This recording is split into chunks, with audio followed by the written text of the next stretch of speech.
अस्सलाम वालेकुम dear students, मैं हूं रिजवान अहमद। आप सब लोग कैसे हैं जी? उम्मीद करता हूं आपका दिन बहुत अच्छा चल रहा होगा। डियर स्टूडेंट्स, आपको पता है कि हम जो है वो यूनिट 5 जो है उसकी एक्सरसाइज के अंदर जो ग्रामर का पोर्शन है वो सब कर रहे हैं। कल हमने जो है वो प्रेपोजिशन से रिलेटेड काम किया था और कुछ जो है वो और भी मैंने आपको आर्टिकल से रिलेटेड कुछ चीज़ें बताई थी। आज जो है वो हम देखने जा रहे हैं कि हमारी यूनिट 5 की एक्सरसाइज में और क्या क्या छुपा हुआ है ग्रामर के पोर्शन में करने के लिए। तो इसमें आज हमारे पास एक चीज़ है कंजंक्शन। कल मैंने आपको बताया था कि प्रेपोजिशन और कंजंक्शन में एक ख़ास फ़र्क होता है। मैंने आपको प्रेपोजिशन की डेफिनेशन लिखवाई थी, वो आपने लिखी भी थी। आज मैं आपको बताऊंगा कि कंजंक्शन का मतलब क्या होता है। ये कनेक्ट करता है, ये कनेक्टिंग वर्ड होता है। दो मुख्तलिफ चीज़ों को, दो आइडियाज़ को, दो सेंटेंसेस को आपस में जोड़ता है, दो सब्जेक्ट्स को आपस में जोड़ता है। प्रेपोजिशन भी ऐसे जोड़ती है। लेकिन प्रेपोजिशन और कंजंक्शन में फ़र्क क्या है, ये इस चीज़ को आज हम समझने की कोशिश करेंगे। सबसे पहले हम कंजंक्शन की जो है वो एक डेफिनेशन लिख लेते हैं और मैं उम्मीद करता हूँ कि प्रेपोजिशन की डेफिनेशन जो है वो कल जो आपको लिखवाई थी वो आपके जहन में होगी। कंजंक्शन को हम क्या कहते हैं कि कंजंक्शन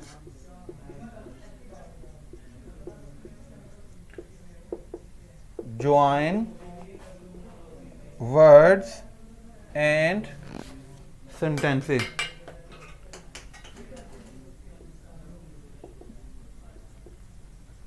कंजंक्शंस क्या करती हैं? बेसिकली ये अल्फाज को और सेंटेंसेस को आपस में जोड़ती हैं। ये दो तरह की होती हैं, ठीक है। They are of two kinds. ये दो तरह की होती हैं। कौन कौन सी? एक होती है कोऑर्डिनेटिंग कंजंक्शन,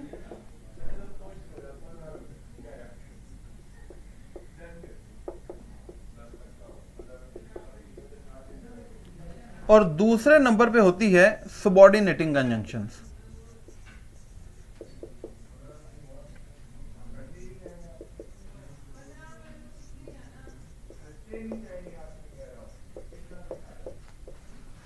ये पेन चाहिए जी एक मुझे।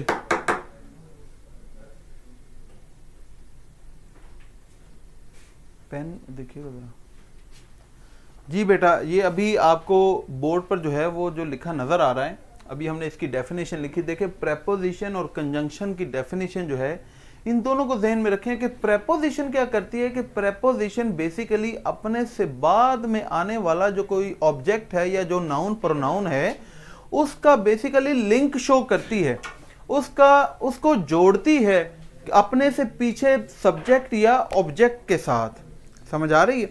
कंजंक्शन क्या करती है कि बेसिकली कंजंक्शन जो है ये दो ओपोजिंग आइडियाज या दो सिमिलर आइडियाज जो हैं, जिनको हम सेंटेंसेस कहते हैं या वर्ड्स कहते हैं, उनको आपस में कनेक्ट करती है, उनको इकट्ठा मिलाती है। उनका आपस में रिलेशन शो करना इसका मकसद नहीं होता, बल्कि दो बातों को इकट्ठा लिखना, इकट्ठा मिला देना इनका मकसद होता है। रिलेशन हमेशा प्रेपोजिशन के थ्रू हम शो करते हैं, और दो बातों को आपस में हम जोड़ते हैं जब, चाहे वो कुछ भी आगे कर रहे हो, जब दो चीजों को आपस में जोड़ा जाता है तो वो जो जोड़ने वाला वर्ड होता है उसे हम कहते हैं कंजंक्शन। कंजंक्शन का मतलब ही होता है connecting word.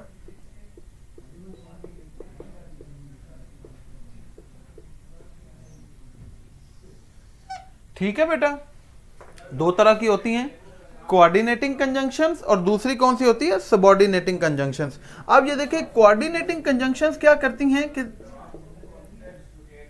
They join sentences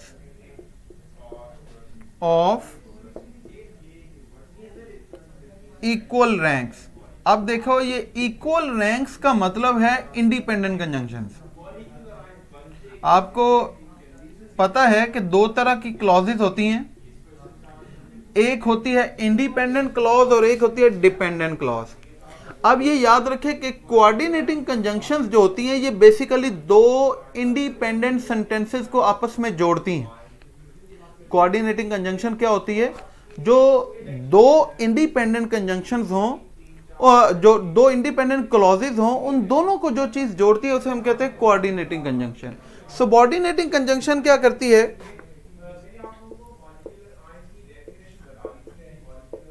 they join sentences, one of which is dependent on the other। ये इसका मतलब क्या है कि जो सबऑर्डिनेटिंग कंजंक्शन होती है ये हमेशा बेसिकली आती है हमारे पास जो डिपेंडेंट क्लॉज है उसके साथ। सबऑर्डिनेटिंग कंजंक्शन किसके साथ लगी होती है? डिपेंडेंट क्लॉज के साथ। और ऐसा सेंटेंस जिसके अंदर एक इंडिपेंडेंट और एक डिपेंडेंट क्लॉज हो उसे हम क्या कहते हैं? उसे हम कहते हैं कॉम्प्लेक्स सेंटेंस। तो इसका मतलब है कि जब हम कॉम्प्लेक्स सेंटेंस इस्तेमाल करते हैं तो उसमें जो कंजंक्शन आती है वो होती है सबऑर्डिनेटिंग कंजंक्शन। और जो दो इंडिपेंडेंट क्लॉजेज होती हैं उसको हम क्या कहते हैं? उसे हम कहते हैं कंपाउंड सेंटेंस। तो जब हम कोई कंपाउंड सेंटेंस लिखेंगे तो उसमें हम जो है वो कौन सी कंजंक्शन यूज कर रहे होंगे? Coordinating conjunction. इसके आगे हम एग्जांपल्स भी करेंगे, लेकिन यहां तक आपके लिए जो है वो समझना बहुत जरूरी है। ठीक है, कॉम्प्लेक्स सेंटेंस के अंदर सबऑर्डिनेटिंग कंजंक्शंस की टाइप इस्तेमाल होती है और कंपाउंड सेंटेंसेस के अंदर जो है वो कोऑर्डिनेटिंग कंजंक्शंस की एग्जांपल्स जो है वो इस्तेमाल होती हैं। ठीक है जी, कंजंक्शन क्या होती है? ये कनेक्टिंग वर्ड होता है। ये बेसिकली कनेक्ट करती है। ये किनको कनेक्ट करती है? ये वर्ड्स को कनेक्ट करती है। देखें एग्जांपल अभी मैं कर रहा हूं, ये देखें, मैं कहता हूं असलम एंड अहमद।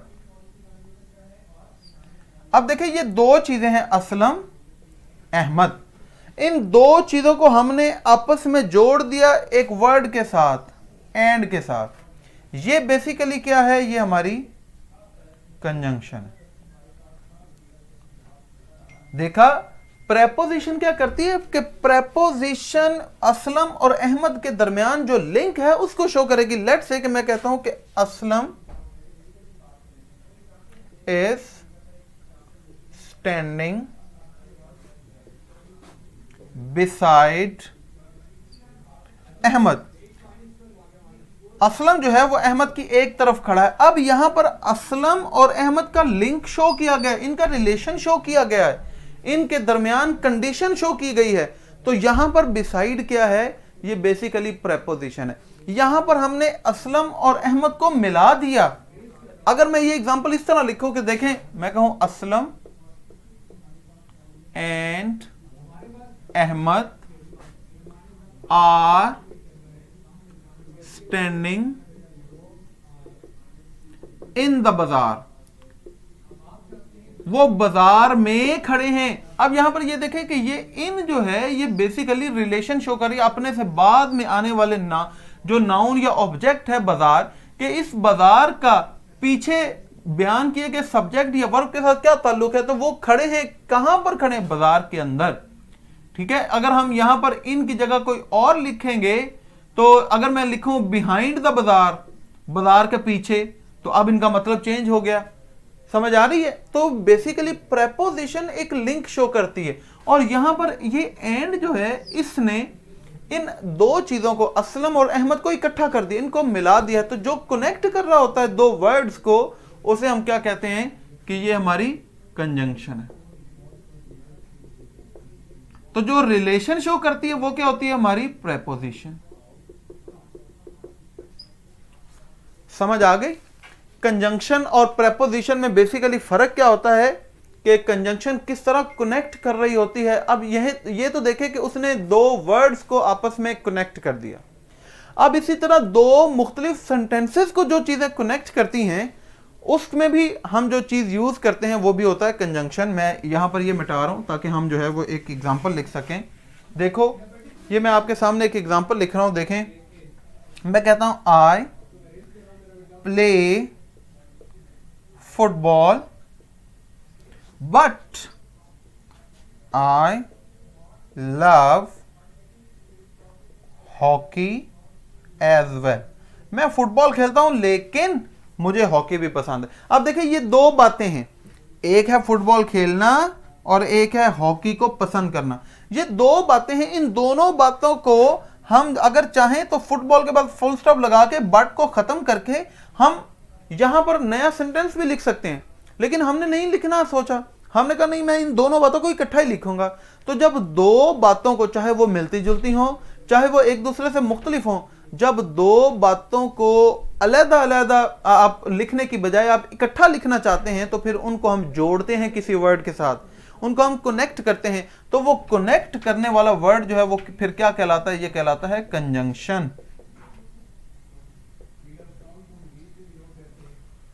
समझ आ गई बच्चों? ठीक हो गया बेटा? अच्छा जी, अब ये देखें कि इसी तरह अगर हम एक सेंटेंस यूज करें सबऑर्डिनेटिंग। अब ये चूंकि देखो दो इंडिपेंडेंट क्लॉजेज हैं, दोनों अलग अलग लिखी जा सकती हैं और इनको हम इस्तेमाल कर रहे हैं अपना इकट्ठा लिखने के लिए, तो ये हम कहेंगे कि ये हमारी जो है वो कोऑर्डिनेटिंग कंजंक्शन है। इसी तरह अगर मैं सबऑर्डिनेटिंग कंजंक्शन की एक एग्जांपल आपके सामने लिखूं तो वो भी आपको समझ आ जाएगी कि किस तरह जो एक डिपेंडेंट क्लॉज है। ये देखें, मैं कहूं before the doctor came, doctor के आने से पहले, कॉमा, हाँ जी। अब ये देखें यहां पर ये एक्शन हो रहा है डॉक्टर के आने का, लेकिन इससे पहले हमने एक कंडीशन रख दी, एक कनेक्ट कर दिया। इसको हम कनेक्ट करने की कोशिश करेंगे। Before the doctor came, doctor के आने से, अब डॉक्टर के आने से पहले क्या हुआ बताएं मुझे, हमें क्या पता क्या हुआ। हो सकता है मैं कहूं before the doctor came the patient had run away, मरीज भाग गया था। हो सकता है मैं कहूं before the doctor came the patient had died, मरीज मर गया था। हो सकता है मैं कहूं before the doctor came the patient had started crying, उसने रोना शुरू कर दिया था। बोला हम यहां पर हजारों बातें कर सकते हैं, लेकिन इसमें देखें कि दो चीजें हैं, एक है डॉक्टर का आना और एक है मरीज का भाग जाना। अब दो बातों को जब हम आपस में कनेक्ट कर रहे हैं और इसमें एक बात जो है ये अपना कंप्लीट मीनिंग नहीं कर पा रही, समझा नहीं पा रही, तो ये होती है डिपेंडेंट क्लॉज। ये मैं पहले भी आपको काफी डिटेल में करवा चुका हूं, लेकिन इंशाल्लाह आने वाले वक्त में दोबारा करवाऊंगा, इसलिए आप परेशान ना हो कि ये क्लॉजेज क्या हैं, ये मैं आपको करवाऊंगा सब कुछ। लेकिन ये समझें कि जुमले का वो हिस्सा जो अपना मफहूम नहीं समझा पाता उसे हम डिपेंडेंट क्लॉज कहते हैं। तो चूंकि ये डिपेंडेंट क्लॉज है और इसके साथ जुड़ी हुई कंजंक्शन जो है ये फिर क्या कहलाती है? Subordinating conjunction.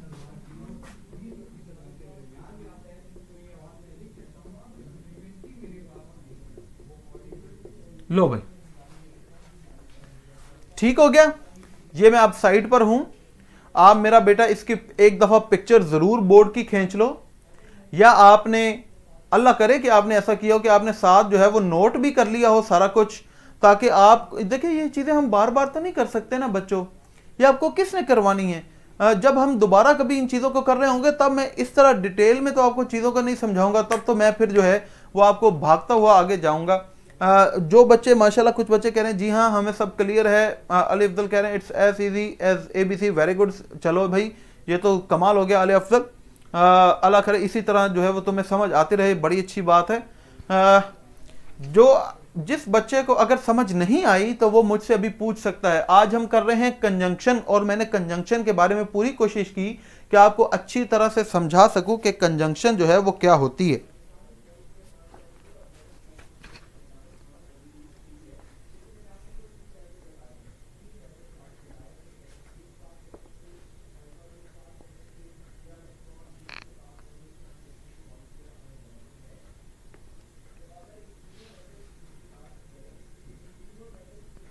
अच्छा जी, सब बच्चे माशाल्लाह कह रहे हैं कि जी क्लियर है। चलें शाबाश जी, वेरी गुड, ये बहुत अच्छी बात है। ओके, चलें फिर मैं अब इसको इरेज कर देता हूं।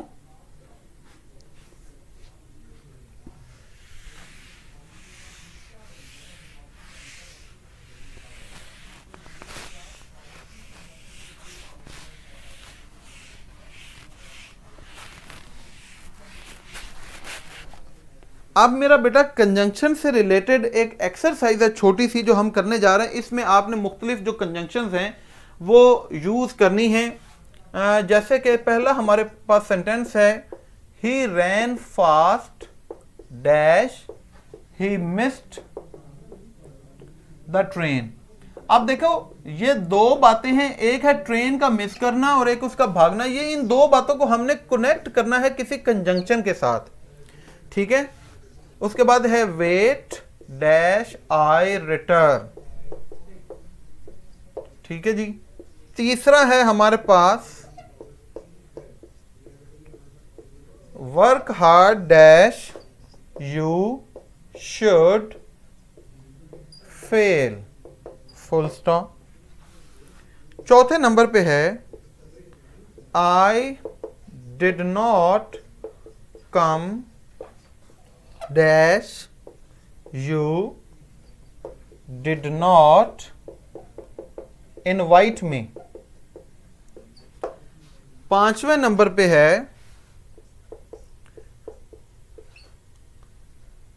You will win dash you deserve it. ये 5 सेंटेंसेस हैं। इसके अंदर जो है वो हमने डिफरेंट एग्जांपल्स करनी है, कंजंक्शंस की यूज करनी है। पहले नंबर पे he ran fast dash he miss the train, वो तेज भागा लेकिन उसने जो है वो ट्रेन मिस कर दी। तो यहां पर क्या आ जाएगा, he ran fast but he miss the train, लेकिन, ठीक है। दूसरा नंबर है वेट। अब यहां पर दो तरह की कंजंक्शन यूज हो सकते हैं, एक तो टिल और दूसरा है अनटिल। इंतजार करो जब तक कि मैं वापस नहीं आ जाता, दोनों इस्तेमाल हो सकते हैं। Work hard dash you should fail, यहां पर आएगी लेस्ट। ऐसा ना हो के, तो लेस्ट के साथ हमेशा आगे शुड आता है, ये याद रखना। ये आगे मैं आपको ग्रामर के अंदर ये रूल करवाऊंगा, उस वक्त आपने भूल चुके होना है। आज ये याद कर लें कि लेस्ट के साथ हमेशा आगे शुड आता है, याद रखें। Work hard लेस्ट you should fail. I did not come dash you did not invite मी, मैं नहीं इसलिए आया क्योंकि because you did not invite me. You will win dash you deserve it, you will win if you deserve it.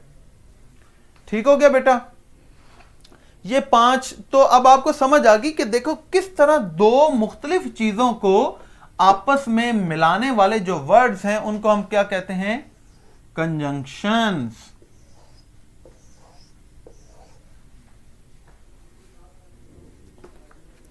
क्यों भी बच्चों, okay और right. अब इसके बाद हमारे पास, मुझे लगता है उसने सारी ग्रामर इसी एक्सरसाइज में डाल दी है, क्योंकि ये चलते जा रहे हैं। इंशाल्लाह नेक्स्ट लेक्चर में हम जो है वो प्रेजेंट और पास्ट पार्टिसिपल जो है वो ये सीखेंगे। लेकिन आज जो है वो ईद से पहले हमारा आखिरी लेक्चर है, ठीक है बेटा।